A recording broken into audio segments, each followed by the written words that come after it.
hurricane, a tidal wave. Essence perfect, life looks brilliant. Give me more of this. I'm out of control, about to blow, and I've been caught in the undertow. So toxic, but I can't get enough. You bury me, bury me. Yeah, you bury me, bury me. You've got me hypnotized. Push me out of myself. You've got me hypnotized. I can see, I can hear, going crazy for the luck. It's got me hypnotized. You've got me hypnotized. Get you out of my head.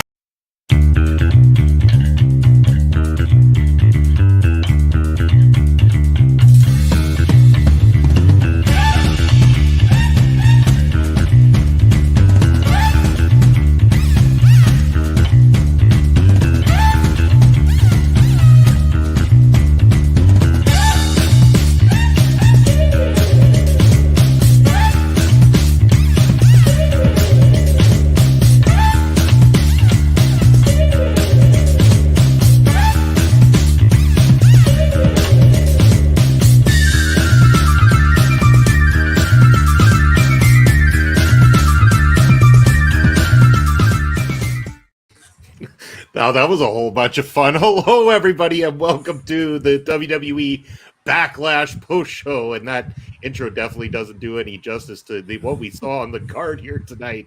I'm Bobby Munson, and I am joined by the natural Astrid Pizarro beside me. Astrid, how are you doing?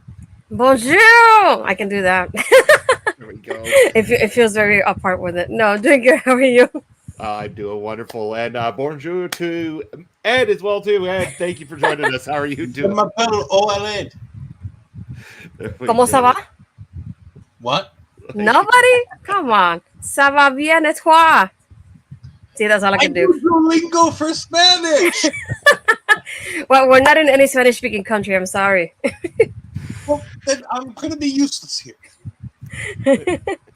And hello to Basser, who's joining us in the chat here tonight. Thank you for joining us. And of course, Melball Collins joining us as well, too. Good afternoon, beauties. And if you want, go check out the latest episode of Melball and Andre's Japanese Wrestling Update that took place yesterday. Wonderful show. Like, follow, subscribe, all those wonderful things as well here on this channel. Girl, I'm French, and even I don't. What? ¿Cómo se va? You don't know that one at least? Jeez. Tough crowd. Remember, I did mention that French Canadian is slight bit different from French. Some differences. Maybe that's why it is. We've got it all figured out. But what was easy to figure out was... I don't think any of that's going to be useful here. What we were able to figure out is you don't need a translation for a hot crowd. Because in any language, a hot crowd is exciting to work with. And I had a lot of fun watching this show here tonight. What a time. What's good, guys? If they do a Mania in France, they will have to do it in Paris. Would have to ask the city to use the Olympic Stadium. Yeah, and hello to Throwback. Thank you for joining us there as well, too. But let's talk about this card. Let's start with the fact that this was a dead on the nose 3-hour card of pure wrestling. Hardly any promo stuff in between. What they did have was to the point and on point. They had a little backstage segment at one point in the night that we can talk about too. But other than that, this was all in the ring. This was everything that we slightly complained about with Elimination Chamber with too much of the other way happening. This was the opposite to that. Before we go match by match, individual thoughts, starting with you, Astrid, on the entire night that was Backlash. I mean, the crowd really made the show, to be honest, because it just, the energy they had, it just reminds me so much of Puerto Rico, and it goes back to what I've been saying about any international fans. Like, they appreciate it more because they don't get to see it often, so you can see that by their reactions tonight from the random singing that we get throughout the night, and everything. Everything, because even they sang Voices, they sang Kingdom, they sang to Bayley, so it was a little bit of everything. But I love their energy because it just shows how excited they are to see their favorite stars. And you think they only got a 3-hour show, and it's like they only got a minimal number of people. Imagine if they had a bigger show. I cannot begin to imagine it. And I think of all the people getting alerts on their watches of how loud the crowd is. It just really shows you this is the loudest that we've heard anybody. Yeah, it really was. Ed, your thoughts on this show as a whole? I was really impressed by this show. It's, as Tom Colley, who called it, it's the typical Triple H show. It's less matches, more in-ring time. The matches might be a little bit more predictable in terms of results, but you watch the show, you enjoy the show, but at the end of the show, it feels like nothing really changed. And I'm okay with that. Not every pay-per-view, not every premium live event needs to be groundbreaking change. We just did that at WrestleMania. Let's take some time to have some fun. This show was about, let's have some fun. The crowd was into it. And remember, we're not going to see a premium live event US crowd until Cleveland in August. Because we go to Saudi Arabia next. Boo. We go to Toronto after that. Yay. We then go to Berlin.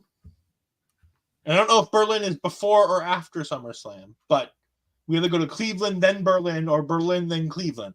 Either way, SummerSlam is the next time we get to have a big show in the United States. And I'm cool with that because it means, one, for us, we get to do this at a reasonable time. It's 4:20, smoke them if you got them, on the East Coast here. And we'll be done and dusted with this. Then we can go enjoy our Saturday night. Like, that's great. If this is the Triple H era, I'm Oh, here we go. Oh, I am forgetting Clash the Castle. Dang. Thank you for the raid from, I'm assuming Get the Tables. That's Richie Vargas, one of the moderators for Get the Table. So I'm going to assume Get the Table. So thank you, Tony, for that raid on the Twitch side. Yeah, that's perfect. Yeah, thank you very much. Yeah, we do appreciate it. I couldn't see it showing up here, weirdly enough, but that could just be on my screen. So yeah, I'm going to give a shout out to Get I know it's anyway. It's Tony because it's Richie. Mm-hmm. Richie is a fantastic moderator over there for that. And even if it's not Get the Tables, we still want to shout out Get the Tables. Yes, sir, I was correct. There we go. And the shout out has been done. Thank you very much. We really do appreciate the raid coming in. And yeah. Oh, here comes Hyde. It's not as bad as me calling Scotland, Ireland, and England the same, but I mean. Oh, you did you? I last year during WrestleMania weekend, I did in fact. Shame Talking on about you, Drew Ed. McIntyre, so Shame. Scotland, Ireland, England, it's all the same. Dang. Oh, you know what we would do to Mark in this kind of situation? You heathen! I don't think Ed knows Scotland exists. Jeez. I knew there was a pay-per-view in there I was forgetting, but I didn't want it, so I just kept going. Dang, Ed, what a way to start the show. You know what? At least you have a new clip, Astrid. It's fun. I don't do the clips. He does. There we go. Jeez. So should we talk about some wrestling? Yeah. We can. We can. Well, there wasn't a lot of it in the opening match, but that's okay because this was a match that if you're going to have a beautiful car crash, this was the match to do it in. KO and RKO versus Tama Tonga, Solo Sikoa. That didn't even get started. We got a hot fight going between these two teams, and out comes Nick Aldis. He's had enough. No. If you guys want to do this, fine. Let's go at it. No rules. Kick the living tar out of each other, and that's exactly what we got. Absolute chaos, absolute madness, stuff going on all over the place. The crowd loving it. That hot crowd added to every single bit of this opener. Again, if you're going to do a gimmick like this, this is the way to do it. It was done beautifully. It held the attention of people watching around the world as well as that audience that was there in Lyon, France here tonight. Absolutely dynamite. And we'll talk about the twist of this in a little bit, but I mean, feel free to bring it up too, but we'll go to you first on this one. And your thoughts on this opener. I thought this was a bunch of fun. I thoroughly enjoyed this because this was never going to be a good wrestling match. Like, let's be honest. These guys are all ultra talented. But, yeah. We'll get to Camacho in a minute. But I didn't want to see this as a wrestling match. They've portrayed this entire storyline as a fight. An out-of-control bloodline should not be in a wrestling match. So I like the idea that this match starts right off the bat being out of control. Nick Aldis says, well, screw it. If you guys don't want to follow rules, fine. We just won't have any rules. Go ahead. Have fun. And I think that worked specifically because it also made this match different from everything else on the card. Everything else on the card is your relatively bog-standard wrestling match. We had a tag team championship match. We had a triple threat women's match. And then we had just singles world championship matches. Everything else was relatively standard. So to have a fight, to have something going on. Yes, I see the comments. I'm going to leave my was really great. And then up pops what I thought was, another Samoan. And I'm like, oh look, Jacob Fatu. And I looked closer and I'm like, that doesn't look like Jacob Fatu. No. And it's at the same moment that everybody in the world seemingly looked at. We were all expecting Jacob Fatu. Mm-hmm. Everybody in the world knows he's been signed, knows they were working on getting him travel restrictions to get him to Paris, France. Apparently, he's backstage today at the show. But nobody talked hide nor hair, except for Big E on the pre-show, about Tangaloa coming here. Or as I call him, Mexican Loa. Because that's what Camacho was. But no, this guy is ultra talented. Having the Gorillas of Destiny in WWE changes things. This rogue bloodline is now very dangerous because they're now going to be able to go after everything. Solo Sikoa can go into a story with Cody Rhodes. Jacob Fatu, when he debuts, can start going for that U.S. title. And I only say U.S. title because you don't want to debut him and put him above Solo. At this point, you need to make Solo the star of this group. And then you have Gorillas of Destiny who can go after those tag titles. SmackDown is in for a world of change in the near future with this rogue bloodline. And if this isn't Survivor Series War Games, Bloodline versus Bloodline, they've missed the fucking boat. Oh, yes. If that's not the long-term plan here. And a quick shout out to our friend Tom Gallagher for the line earlier today on May the 4th be with you if these are not the Samoans you were looking for. But they were the ones we got, and I am not disappointed. They are Tongans first. Let's also not forget these are the Tongans. Fair enough. But let's Jacob is Samoan, but we'll go to the chat real quickly here and then get Astrid's thoughts as Barry coming in with the line of the night. Scotland isn't a real country; it's mythical, like Narnia, Middle Earth, or Canada. How dare you, Barry? How dare you? I mean, you have heard the song "Blame Canada" because we're not even a real country anyway. Barry says you. But Wales isn't real either. Oh, now we're getting a debate on which countries are real, which ones aren't. How dare you? And as Bellball saying, the creator of Sword, Hammer. Salute to Andre. But yes, we got quite the battle of the countries going on there. But Astrid, your thoughts on this whole beautiful mess of a matchup? I mean, it was a fun match. I really enjoyed this. It's just like everybody else was expecting Jacob. And then when I see Tonga, I was like, I was waiting, hoping he would come here sometime soon. I was not expecting it today like everybody else. And it's just nice to see this happening because I feel like now I'm interested in the storyline again. Because when Roman was champion, I was already at the point of like, I'm done with this because it's always the same thing. But now that we get this, it just brings something refreshing. And I like how the storyline keeps progressing, even with Roman's absence. Because even adding to that point of like Heyman said he hasn't talked to Roman since WrestleMania. He's the one that removed him from the draft as well. So it wasn't Roman's decision either. And right now, everybody's wondering who's the tribal chief because is it still Roman making the moves or not? Because Heyman doesn't know. So it's always interesting to see all these layers getting added up, even when he's out of TV right now.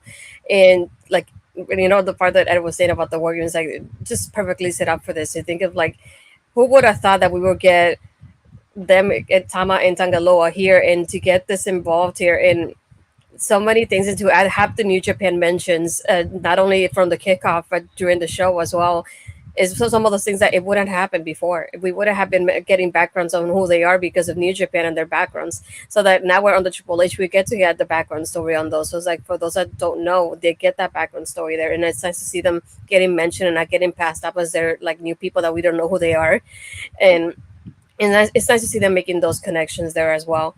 But again, this was something that I expected. I expected the Bloodline to win because, as Solo said, if you lose, there's consequences. So I was not expecting them to lose this match as it was happening.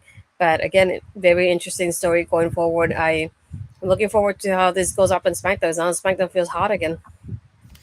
Yeah, it really does. And it also begs the question that we speculate that Jacob Fatu is coming in as an enforcer to this version of the Bloodline.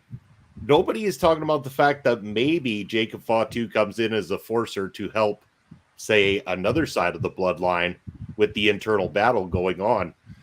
We've never brought that up at any point in time, but maybe there's a reformation that consists of Jacob Fatu, the Usos, and Roman Reigns or something, with The Rock pulling the strings over on the other side, especially if you're going to lead up to a potential Bloodline War Games matchup, which I'm sure everybody loves the idea of that coming about.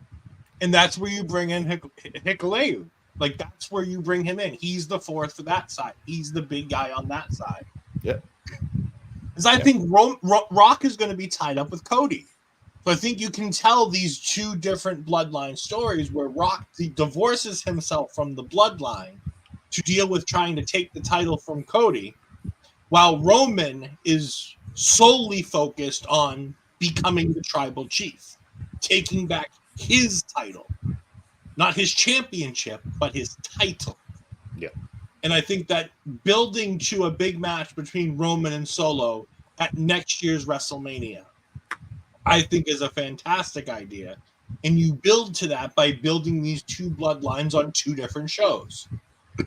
When Jimmy comes back, you put Jimmy on Raw.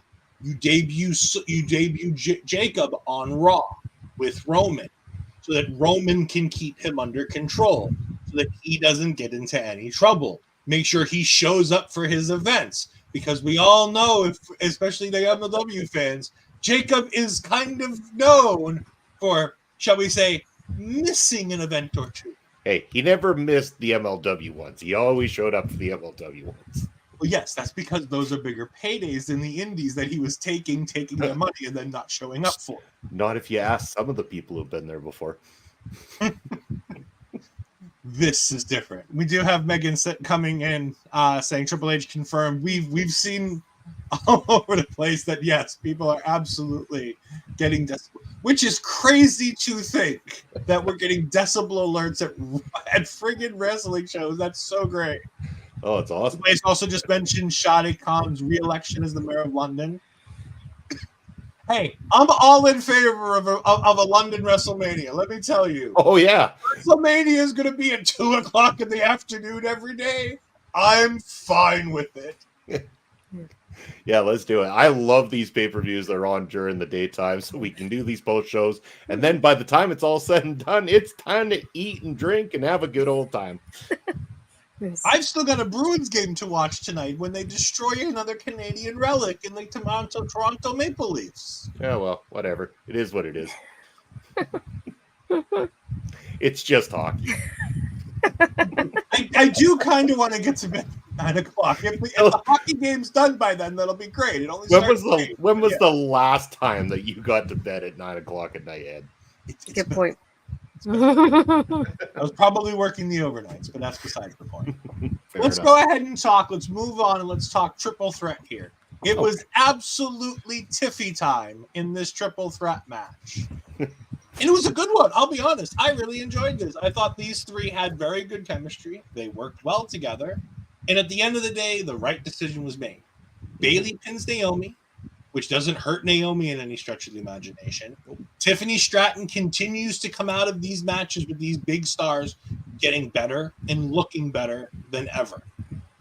To the point where woman-hating Dave Meltzer says that this was one of the two best women's matches in North America this year, and that Tiffany Stratton, if she continues the pace that she's at, could become one of the most talented in-ring women's performers ever. Now, I adore Tiffany Stratton. I do. I think she's great. I don't know what he's smoking to think that she's even remotely approaching that level yet. But yes, she has the potential. But she has to do this for another 10 years to even crack the conversation of being one of the most talented in-ring women's wrestlers of all time. No, that's true. Especially to say the all-time moniker is kind of the key factor of what you're looking at there. Now, to say a top quality, one of the best in the world currently wrestlers, yes, very fair. That is very potentially possible, and everybody can see that level of talent. That is why the world is paying attention and why they were paying attention here. Tiffany was getting reactions. I love the spot when Bayley's coming out and she goes and stands beside the fan that has the "It's Tiffy time" sign, and she yells out loud, "Oh, we'll see about this, won't we?" Or whatever. And you got Tiffany back in the ring doing the "It's Tiffy time" thing against her wrist kind of thing. This was all played off the crowd so perfectly. And again, I can't add any more than what Ed said about this. It was high energy, right decisions were made. It was great. Again, that's going to be a consistent theme with many of the matches here on Backlash. Nothing was boring. Nothing made me say, oh, I need to take a quick break and go grab a drink or something, other than, oh, there's a quick advertisement. I can run as fast as possible over to my fridge and grab a hydration drink here at this point in time, because that was the only level of time I had that I didn't want to be plunked right here watching the event. So, Astrid, your thoughts on this wonderful match? I mean, this match is just magical. It really was. And I like how I knew from the beginning that Tiffany was going to get protected, but I still didn't make the match any less entertaining for me and enjoyable, knowing that she was probably going to be protected in some kind of way. But I had a feeling Bayley was still going to retain. We still have more to be done there. I just expected Nia to be a part of it somehow after she attacked them on SmackDown. But either way, I feel like they did incredible together. I think also the story here with Bayley and Naomi, I was wondering how that was going to go about at the end of having Naomi hug her. And then when she raised her hand, I was thinking, no, please don't do this here. People are loving you. Please don't do this. So I feel like something else is going to be brewing right there pretty soon as well. But still, was like the girls did so incredible playing off of the crowd the way they did. I love the crowd, doing the fist with Naomi for the entrance too. It's like that kind of energy is what we need all the time from them. And to see the love that the ladies were getting, I really enjoy that too. Not only in this match, but in the women's tag match. They got such an incredible love, and it's nice to see the girls getting that energy just as well as the guys, and showing that they're appreciated for the work they're doing as well. And like you guys were saying, is like to think of not only Tiffany debuting here in just a couple months and being part of the Rumble and now being already in a world title match, it's just incredible to think about. But I feel like definitely she still, I know that she is popular right now, but she still needs more time before she gets that championship. I don't expect it to happen anytime soon, at least. But again, she showed off why she belongs with these ladies, and how she transitioned very well from NXT to the main roster now in so little time. And it's just incredible to think about it. Just, she was one of those people like Bianca that so smoothly just joined the main roster. So she was belonging there from the beginning. So it's nice to see that these are the people that have been created for the PC from scratch. And look at the results now, how popular they are. Yeah, 100% agree with that. From there, we went from the women's championship matchup to the world championship matchup. We got main event Jey Uso taking on Damian Priest. And of course, Astrid, we need to hear from you first. It's all about that Damian. What do you think? It's all about El Campeón. I definitely love that introduction there for him. It was very nice to see something different for him. What I like about this match is just the fact that we see Damian changing little by little here with the group, because we get JD being there and Balor being there. He's like, get it to your thick skull, your thick head. Like, I don't need your help. I don't want your help. And the fact that even after the match, when he wins, the way that they start attacking Jay, and he's like pushing them off, and there's two of them versus one of him, and he's still trying to push him off and tell him, he's like, I don't want this to happen. And then he's celebrated, but he looks really serious because he doesn't like what happened. And we had that distraction from Balor, the distraction from JD putting Damian's foot on the ropes. He even told us like, I don't need your help with Jay, I really don't. But they still came in and I assisted. So to see how that will keep moving forward with Judgment Day, because he's telling them like, I can do it by myself, I don't need your help, but they're still coming and have a distraction and get in the match somehow. And to see that he doesn't appreciate it happening, I can see that character change now happening there too. And I really am enjoying how he's changing, and I'm glad he's still champion. Mi campeón is still there. I love it. Fantastic. Ed, your thoughts on this match? Yeah, I mean, it's tough to look at this and go, it was fine, but it was like it was the least entertaining match of the night for me, and that's sad because it was good, but at the same time, it's like foregone conclusion, Judgment Day interference. I can't wait for the babyface turn for Damian Priest. Granted, it's going to come right as he loses the championship to Drew McIntyre, so sad times all around for all of this. But, I mean, what can you say? Damian Priest is a hell of a champion. He looks great coming out with that championship. Hopefully this puts him into that permanent main event level that he needs to be, because I think he's still teetering between mid-carder, upper mid-carder, and main eventer. And hope for the next couple of months get him to that next level.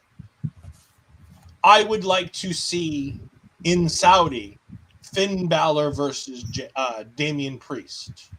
That's the match I'm hoping for that we get in Saudi. I think that's where we need to go with this. Turn him face, because also with face, it makes it a whole lot easier to book Drew McIntyre as we head into Clash of the Castle, which I do remember is an actual pay-per-view in a place that theoretically exists somewhere out there in Europe. Somewhere out there, way down below.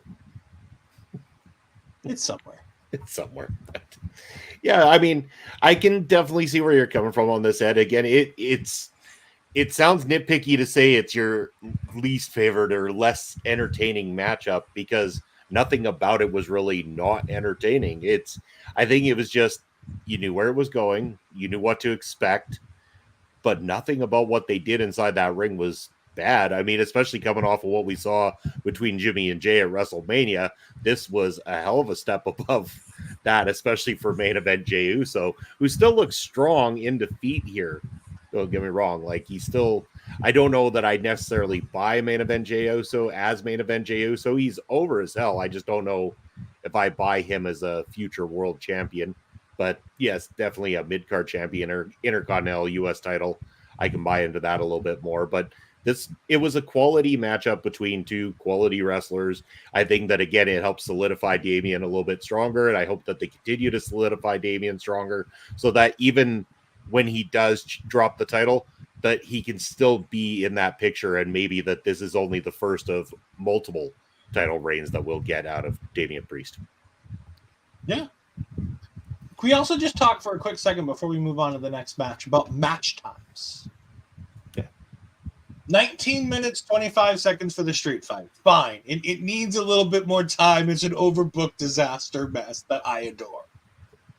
Bayley, Naomi, and Tiffany get 13 minutes, 10 seconds. If you asked me how long that matchup was at its shortest, I would have told you at least 15 minutes. Yeah. Can't imagine this match was actually shorter than 15 minutes. Damian Priest, Jey Uso, 15 minutes, 45 seconds.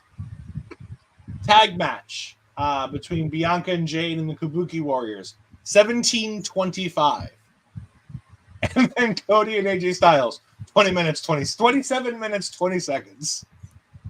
But none of that seems too wrong. Like, everything was kind of given that they were probably told approximately 15 minutes. Even if someone goes 13, 17, when calling a match in the ring, feeding off of a live audience and stuff like that, you got to understand that there's going to be a give or take of a few minutes in those kinds of situations. So when people say, oh, it was only 13 minutes, well, they were probably told 15.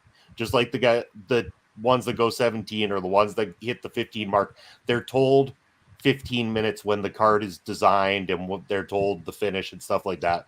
So I can see why that's given that. And AJ, Cody were probably told 30. They're to go out there. You've got about 30 minutes, give or take, based on where we're at when you get to the ring and the bell rings. I was more pointing out the idea that women got 30 minutes on this pay-per-view for a 3-hour pay-per-view, but it's not like they got shortchanged by any real measure in terms of the overall pay-per-view, because of the fact that the other matches that went there were all in the same general vicinity as these two women's matches, and 5 matches on the card, 2 of which were women's match. Like, that's a bold statement. Triple H is like, look, we may not have as many matches. They may not be exactly equal, but we're going to give them time to do the things that they do, and we're not going to shortchange them anymore. And with everybody worried about how WWE Speed being announced that it's going to have women's matches coming, is whether or not WWE is going to go back into the all women's matches of 3 to 5 minutes. This pay-per-view is telling you that's not going to happen. And also to think about, like, this is probably, somebody pointed out on Twitter, the second longest women's tag team match that we had in WWE in quite a while, because the last time was in 2019, which the match was in TLC, and it was 26 minutes. So to think about, like, this is the second longest match for the women's tag team championships. Like, that's just incredible to think about, because the matches are not usually that long. So to see it happening tonight was something different. I enjoyed seeing that too. Yeah, it was a great accomplishment. And again, we'll talk about that matchup now too. We got the Kabuki Warriors defending against Jade and Bianca. And one of the highlights, aside from, wow, Jade being in a much longer matchup, not being hidden in a tag team matchup either. Jade was at the forefront of this thing from start to finish. Other than a minor little misstep where there was a little bit of waiting there for a move halfway through, Jade was looking just fine throughout this whole thing. The finish to this, fantastic. Jade looked great there as well too. So obviously the work is being put in. It's being respected. It's being on display right here with, being put into the tag division. You couldn't have a better teacher at your side than Bianca Belair, who's going to lead Jade through the ins and outs of how to work the WWE audiences, the shows, the expectations. Fantastic pairing. And this felt like 2 tag teams wrestling for tag team titles. And again, the women's tag team titles, a main feature on this card, the second last match of the card, and given a respectable amount of time. Phenomenal. Just phenomenal. I loved it. So Astrid or Ed, either one of you, thoughts on this? Well, Ed is muted, by the time he figures it out, it'll give me enough time. No, and not only that, but I love the Bianca and Jade having, like, the matching gear and everything. Like, lately, ever since Mania, they look like a team. And it's nice to see them, like you said, in our chat, it's like they don't look like 2 singles people together. They look like a team now, and especially now when they had that goal of going after the tag titles. And again, there was only that moment that Jade was kind of standing there for a little bit too long waiting for Kairi. I think the only thing that took me off of this match was the part of when the referee tells Kairi, oh, no, you cannot pin her because you're not the one that's legal in the match. And then she goes towards the ropes, and then Asuka tags herself in. It's like, why would you tag herself in when she wasn't even legal to begin with? Just get in there. You don't have to tag her. And it's like that little moment is the only thing that threw me off of this match, because it was going so well in, like, such a great sequence there. And then that threw me off. And I was like, that was the only thing that bothered me within this match. But other than that, I feel like the girls did great. The double team moves that Bianca and Jay were doing together, they look great, like, even visually as a team. And I love seeing that. And it was one of those moments that is like, since the match got announced, I was like, I know they're taking those titles. And it's nice to see them, like, looking reunited the way they did here as well. I feel like then now even Bianca said, it's like, this is the end of my chapter with Damage Control, because now they're going to move on to Raw and I'm done with them. And it's nice to see them getting kind of like that closure, but not only taking the titles, but even now Damage Control being a part of Raw, she doesn't get involved with them anymore. And it's nice to see this happening. And now Bianca's a Triple Crown champion in WWE, which is nice to see as well, for her to accomplish that. And Jade has her first championship in WWE in just a few months of being the main roster as well. So just, this was incredible all around. Yeah, it was a good time. I thoroughly enjoyed this match. Jade's getting better week by week. You know, you're going to have stumbling blocks with Jade in order to get the greatness that's going to eventually come that everybody else seems to see. Like I said, I may not be the biggest Jade Cargill fan, but pairing her with Bianca Belair in a tag team is a way to protect her. It lets Bianca do the heavy lifting. It lets Jade Cargill come in there. As she gets better, she's going to get more and more ring time. WrestleMania, we saw she had 1:45. She had way more than that in this match, and she held her own. She didn't look completely out of place. Good sign. Yeah, the referee thing with Kairi and Asuka was weird. But overall, it's a good step. The bigger question is we're now changing the experience pool of the opponents for Jade Cargill going forward. Is this going to hurt her development when we start seeing her paired up against teams like Kaden Carter and Katana Chance? As much as I love the Unholy Union, Alba and Isla aren't necessarily used to working with somebody who's as green as Jade Cargill. Are they going to be able to get the best out of them? It's one thing when you do this working with Kairi Sane and working with Asuka. These women have been doing this for years and years and years and years and years. And the indie scene that, the British indie scene that the Unholy Union was a part of is going to be different than working with Jade Cargill, Bianca Belair. However, let's err on the side of the positivity. Everything looks to be doing good. WWE has taken their time to make sure that they present Jade Cargill in the most positive and glowing of ways. So let's hope that everything is going to be said and done. And like I said last night when Astrid brought up the fact that Alicia Edwards is now a tag team champion, as long as it's a tag team, I'm fine with it. Because in TNA, Masha gets to do all the work and Alicia gets to be there and be the yappy dog that, just yaps a lot, doesn't really do anything. And Jade Cargill is going to get better. She's going to do more. Like I said, they've been giving her more and more to do. She took bumps today. She looked great taking those bumps today in this match. I really thought Jade Cargill was a standout in this match, believe it or not. Look at you, Ed. I can say nice things if I have to. We're going to have to start a year of nice rants from Ed. No. We're going to have rants. And by the way, I do want to bring something up. I don't know if we should, but the reason why I was muted is I was looking into this. So an awkward moment. At the very end, Triple H allowed one last question for the thing. And somebody asked about Drew Gulak's release and if it was tied to Ronda Rousey. He cited PW Insider as a source for this. And Triple H's response was, well, first, if you're going to cite sources, cite good ones. Wow. And then proceeded to say that we have talent releases all the time. It's an unfortunate part of the business, but these things happen. And then I stopped listening because at that point we've gotten the best part out of it, which is that apparently Triple H does not view PW Insider and Mike Johnson as a viable news source. So, interesting to know. Very, very ouch on that end. But they're amazing. The French Backlash was fantastic. Please go back and watch it. It's worth the watch. Can Triple H take a shot at the Wrestling Observer next? Probably. He's been doing it for 20 years. I just don't think he's not going to stop now. Nope. See, the IWC does enough of that as it is, so I don't think Papa H needs to step in.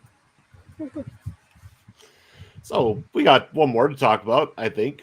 At least wrestling anyway. And that's the main event of the evening, the WWE Championship. Cody Rhodes in his first title defense against AJ Styles. A match that we knew had the capability of being a solid matchup, even with the minimal build that's gone with it. It's been, let's be honest, there's very minimal build leading into this matchup. It didn't have the level of excitement of, say, Cody Rhodes versus Roman Reigns to finish the story or anything like that. But what we were truly looking for here is how Cody's first title defense would turn out. And turn out well it did. This matchup was quality from start to finish. every bit of what makes AJ Styles awesome at what he does was on display in this matchup.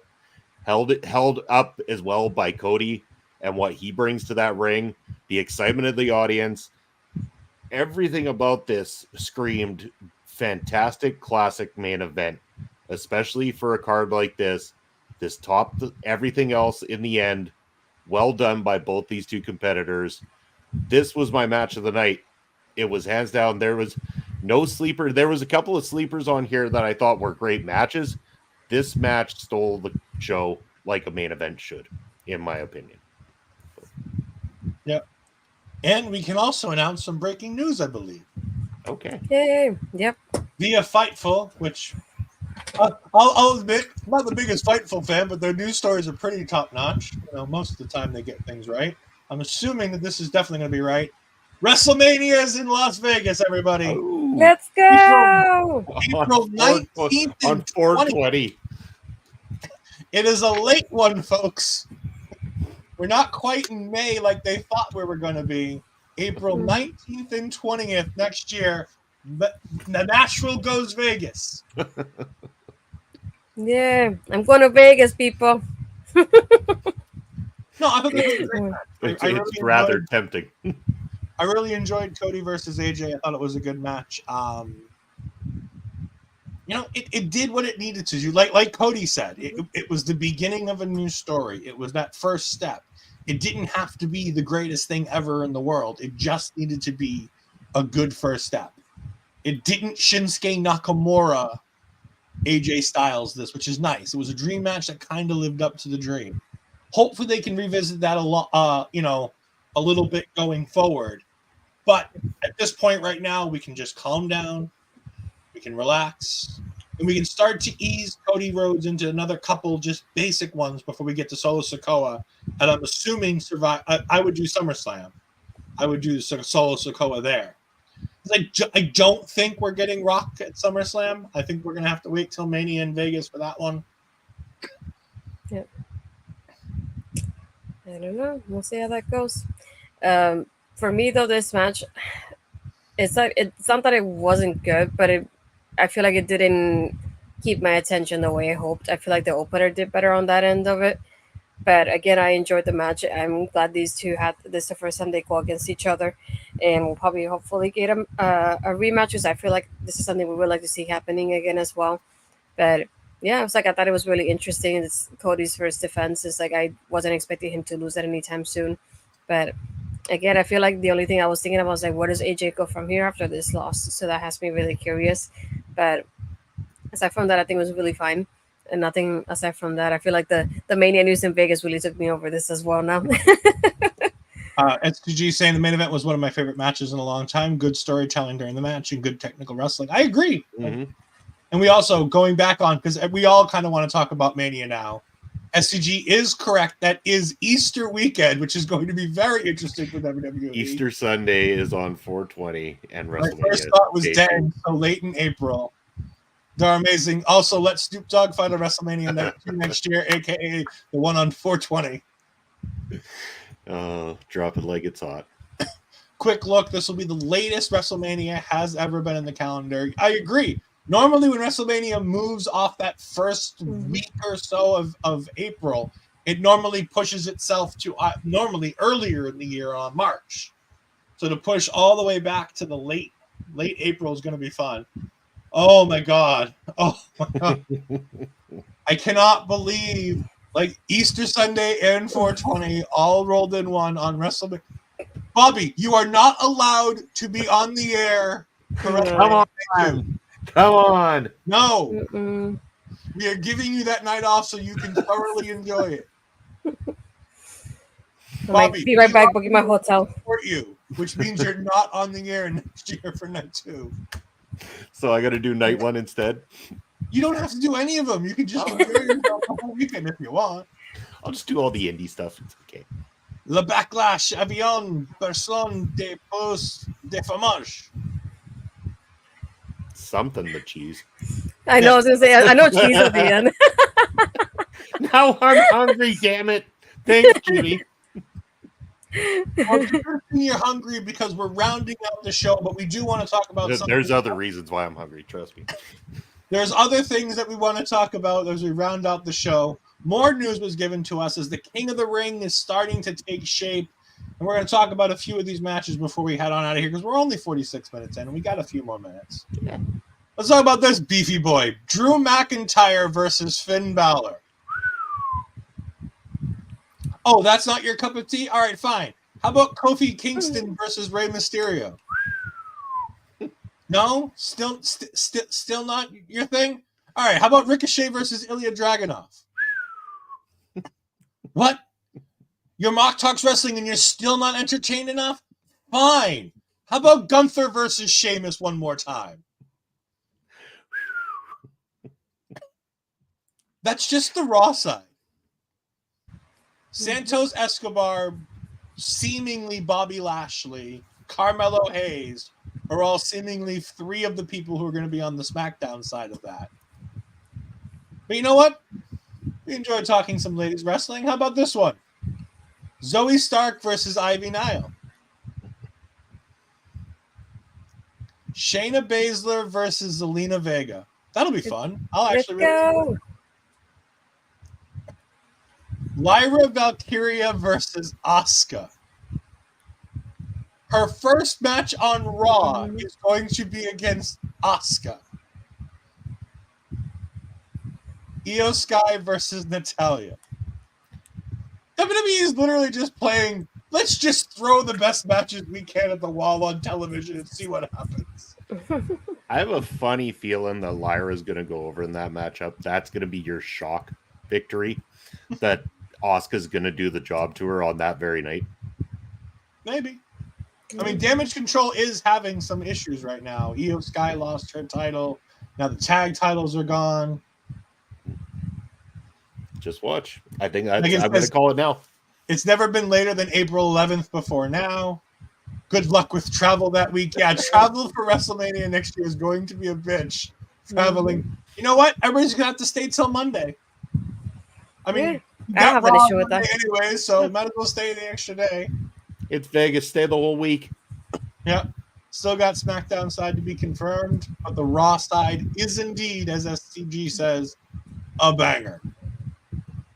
And then once they announce the other side, it's a banger after a banger. Or burger after burger.